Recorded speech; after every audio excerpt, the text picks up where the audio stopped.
अभी तक पापा ना आए सुबह से। अभी तक सुबह से शाम हो गल, अभी तक पापा ने खा। चलो अपने के सुतल जा। 2 दिन हो गल पीला। अच्छा आज खूब पिया मार रात खाना देबा एगो महुआ मीठा ला। कहाँ से इतना बढ़िया माल लेके आइल बड़ो? काड़ा लगता तोरे खातिर स्पेशल लियाल बनी ले गोरी पी लो ना। ए पैसा दे दो। काल दे जा तनी हमर बेटा रोत होई तन।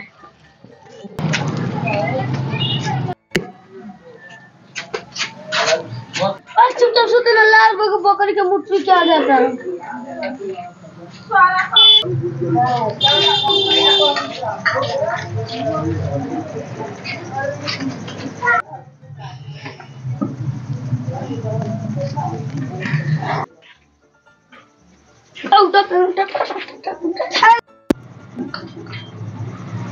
उठा तन बाबू। अल्लाह को दीदी मुझे कर सुते दे, अल्लाह तो मुझे कर सुते दे। बाबू उठा तन बागो को रात तो मुझे कर सुते दे, दीदी मुझे कर सुते दे। चुपचाप सुता। बागो उठो, काम करेगा उठो। ना ना ना ना चले के केला माचा ने कि और चले के ओए सारो सुन के दिन रात बुझाते नहीं के ये पियाला से अपना मेहरारू के भगा देलो। अब लड़को सुन के पिया के सिखाई ओ भाला को देलो सो तो पुलिस के अभी ने बोला दे। चले के बाबू दारू पिए। चले के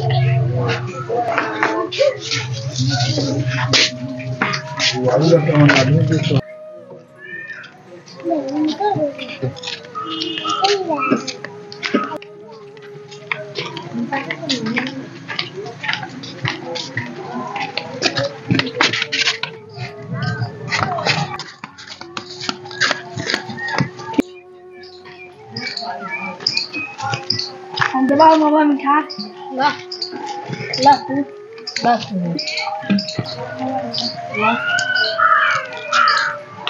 हमरा लड़का का पिया हमवा होता ले अकेला तो हमारे लड़का पियावा ला। चल बेटा चल चल चल बेटा चल।